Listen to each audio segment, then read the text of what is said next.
Kulkas, yang berasal dari kata serapan dari bahasa Belanda kulkas, juga disebut sebagai lemari es atau lemari pendingin, adalah sebuah alat rumah tangga listrik yang menggunakan refrigerasi atau proses pendingin untuk mendukung proses pengawetan makanan.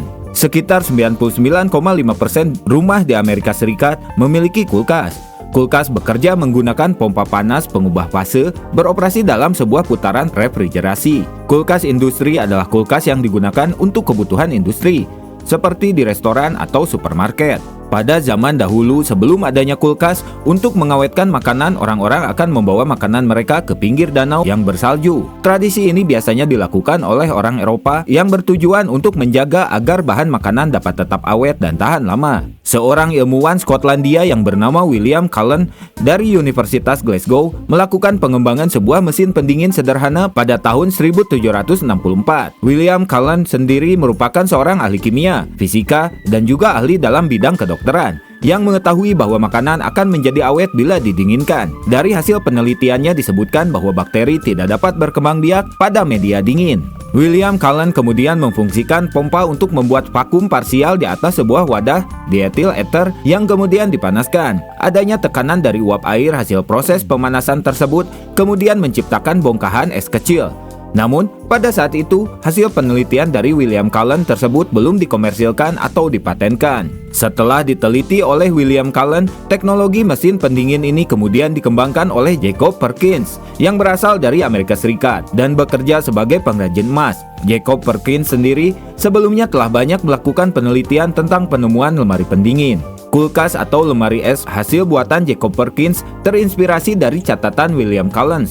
Perkins menggunakan ether dan tekanan uap air untuk membekukan air, dan ternyata hal ini berhasil membekukan air dengan ether dan tekanan uap. Namun sayangnya, metode yang digunakan ini banyak memanfaatkan bahan kimia seperti amonia dan sulfur dioksida sebagai alat dan bahan dalam pembekuan air, sehingga meskipun lemari es buatan Carl von Linden ini terlihat lebih praktis, tetapi karena adanya komposisi bahan kimia yang digunakan dapat membahayakan dan menyebabkan kecelakaan.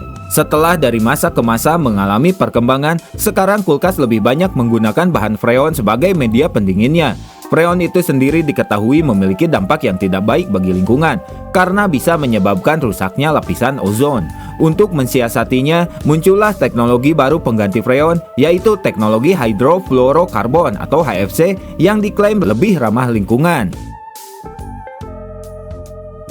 Lemari es non-pembeku adalah lemari es yang biasa digunakan pada rumah dan memiliki beberapa rak yang memungkinkan untuk menampung berbagai jenis bahan makanan seperti sayuran, buah-buahan, daging, dan masih banyak lagi. Lemari es jenis ini biasanya terdiri dari lemari es satu pintu, walaupun mungkin ada pula yang memiliki 2 atau 3 pintu. Lemari es jenis ini disebut non-freezer karena evaporator pada lemari es biasanya hanya sepertiga dari besarnya lemari es. Lemari es pembeku. Lemari es jenis ini dapat membekukan es dalam waktu yang relatif singkat, dan hampir semua rak dalam freezer terdapat evaporator. Pada umumnya jenis lemari es freezer digunakan untuk kegiatan usaha seperti es batu, pendingin sosis maupun membuat es lilin. Lemari es door glass refrigerator. Kulkas jenis ini biasa dijumpai di toko swalayan maupun di toko penjual minuman.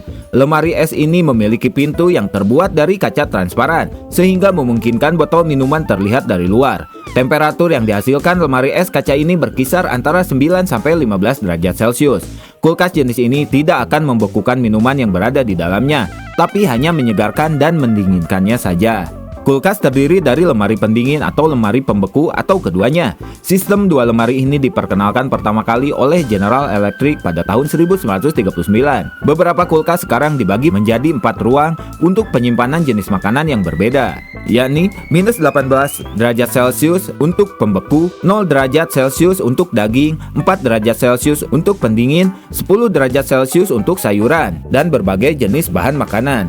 Kapasitas sebuah kulkas diukur dalam liter. Biasanya isi pembeku adalah 100 liter dan pendingin 140 liter. Namun, ini dapat sangat bervariasi. Pada sistem kerja lemari es atau kulkas dimulai dari bagian kompresor yang berperan sebagai jantung dari kulkas, sekaligus berfungsi sebagai sistem penggerak. Pada saat dialiri arus listrik, motor pada kompresor akan berputar dan memberikan tekanan pada pendingin. Pendingin itu sendiri berwujud seperti gas, yang mana jika diberi tekanan akan membuat gas menjadi bertekanan dan bersuhu tinggi. Dengan prinsip inilah yang memungkinkan refrigeran mengalir ke kondensor. Pada titik kondensasi gas tersebut bisa mengembun dan akan kembali lagi menjadi wujud cair, dan refrigeran cair yang bertekanan tinggi akan terdorong ke pipa kapiler. Dengan prinsip seperti itu, refrigeran akan naik menuju evaporator dan akibat tekanan kapilaritas yang dimiliki oleh pipa kapiler. Saat berada dalam evaporator, refrigeran cair menguap dan wujudnya akan menjadi gas yang memiliki daya tekanan suhu yang sangat rendah. Akibatnya, udara yang terjebak di dalam evaporator akan bersuhu rendah dan akhirnya terkondensasi dan berwujud cair. Pada kondisi yang berulang-ulang ini, memungkinkan udara tersebut membeku dan akan menjadi butiran-butiran es. Hal tersebut akan terjadi pada benda atau air yang sengaja diletakkan di dalam evaporator. Dalam skala penyimpanan dingin dengan kapasitas besar, kulkas disebut juga gudang pendingin atau cold storage dengan aplikasi chiller dan freezer temperatur. Cold storage biasa disebut cold room, merupakan fasilitas ruangan besar yang dirancang untuk menyimpan produk pangan pada suhu rendah atau low temperature, guna memperpanjang umur simpan dan menjaga kualitas produk.